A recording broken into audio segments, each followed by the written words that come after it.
कि मेवाती हमारे भाई हैं और हम उनके ऊपर एक बूंद अत्याचार नहीं होने देंगे और जाट समाज के लोग इस हिंसा में शामिल नहीं होंगे। ये हिंसा प्रायोजित है। ये बात खाप पंचायत के कोऑर्डिनेटर डॉक्टर ओम प्रकाश धनखड़ जी ने ये बात कही, क्योंकि आपने देखा होगा कि इस नफरत की आग में अगर जला है तो गरीब का घर जला है। आप हरियाणा की घटना ले लीजिए, आप मणिपुर की घटना ले लीजिए, किसी नेता का घर नहीं जला मेरे भाई। घर जला है तो गरीब परिवार का, गरीब आदमी का, जो इनके लिए लड़ता है वही मरता है। ये बात आप समझ लीजिए। जिन हिंदू मुसलमान की दास्तान, जिनके दिवाली और रमजान की दास्तान पूरे विश्व में पढ़ी जाती थी, वो आज दोनों एक दूसरे के खून के प्यासे हो गए। आखिर ऐसा क्यों?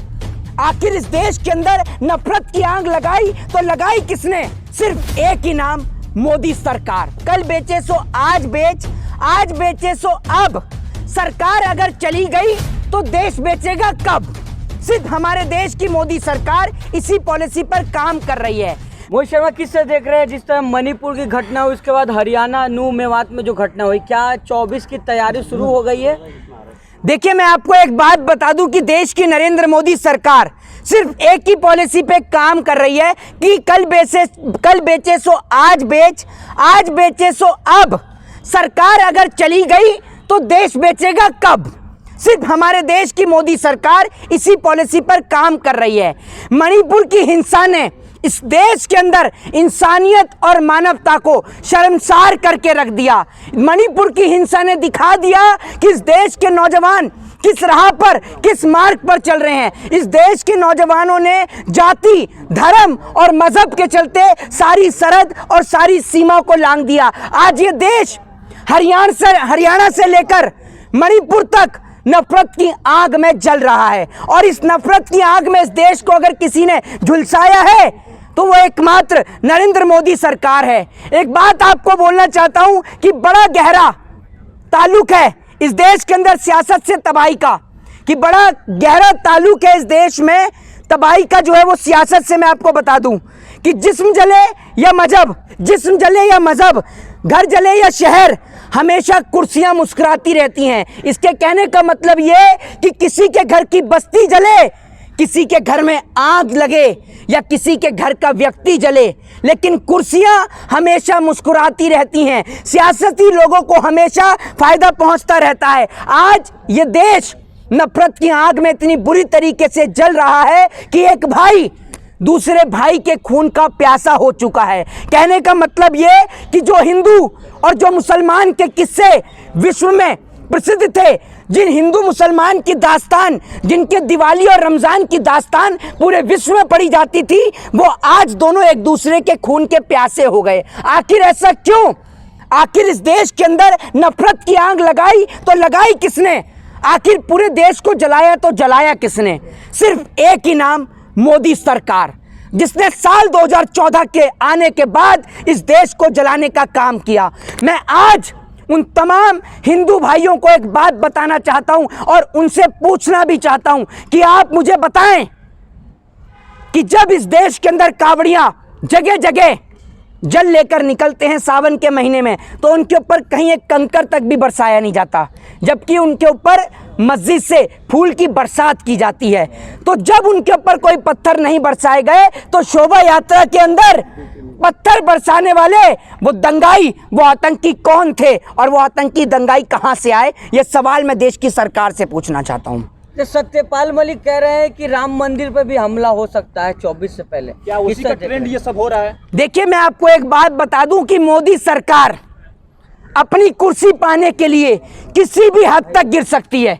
इस बात को आप समझ लीजिए। इस देश की सरकार सत्ता पर विराजमान होने के लिए, कुर्सी पर बैठने के लिए किसी भी हद तक गिर सकती है। साम, दाम, दंड और भेद की नीति को अपनाने का काम भारतीय जनता पार्टी करने का काम करती है।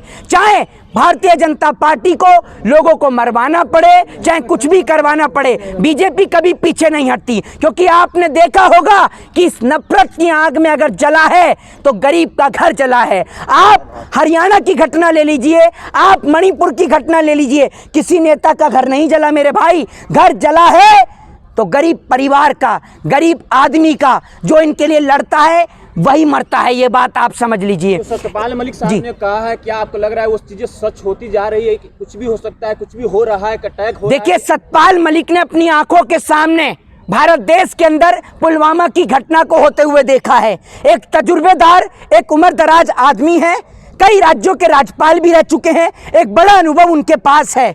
सरकार के खिलाफ बगावत कर रहे हैं आज इसलिए क्योंकि आज उनका जमीर जाग चुका है। और आज सतपाल मलिक का नहीं, पूरे देश के जितने भी जाट हैं उन्होंने जिम्मा ले लिया है इस देश को बचाने का।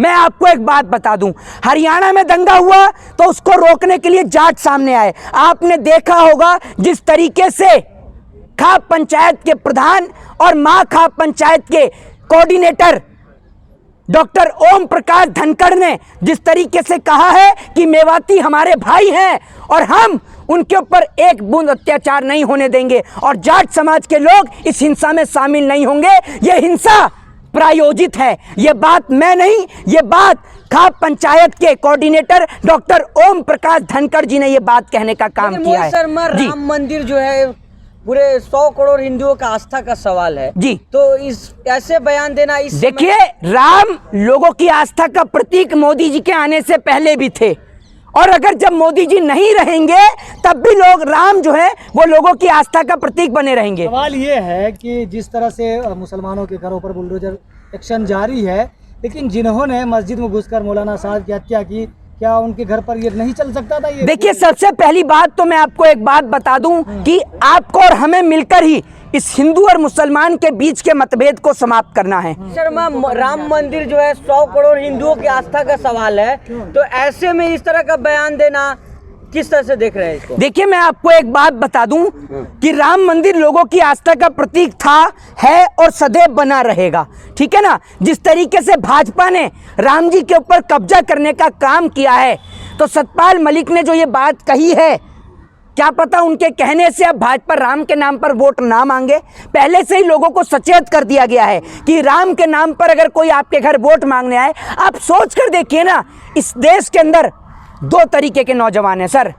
एक 27 साल का लड़का जो चार्टर्ड प्लेन से विदेश में सैर करता है बाबा बनकर, और एक वो 27 साल का लड़का जो नौकरी के लिए दर बदर की ठोकरें खाता है, जगह जगह जाकर आवेदन भरने का काम करता है। आप सोच कर देखिए, इस देश में दो तरीके के लोग हैं। एक वो 27 साल का लड़का जो चार्टर्ड प्लेन से पूरे विदेश में सैर करता है, और एक वो 27 साल का लड़का जो नौकरी के लिए जगह जगह दर बदर की ठोकरें खाता है, जगह जगह आवेदन भरने का काम करता है। तो आप देखिए कि इस देश में जो बाबा हैं वो तो मजे ले रहे हैं, लेकिन जो नौजवान हैं, जो पढ़े लिखे हैं, जो डॉक्टरी की तैयारी कर रहे हैं, इंजीनियरिंग की तैयारी कर रहे हैं, या एसएससी की तैयारी कर रहे हैं, जीडी की तैयारी कर रहे हैं, या टीचर की तैयारी कर रहे हैं, उनके लिए वैकेंसियां ही नहीं निकल रही हैं। आज वो बच्चे नौकरी के लिए परेशान हैं और आज उनका जो फ्यूचर है वो गर्त में जा रहा है, लेकिन इस देश की सरकार को नहीं दिख रहा है। जय हिंद, जय भारत, वंदे मातरम।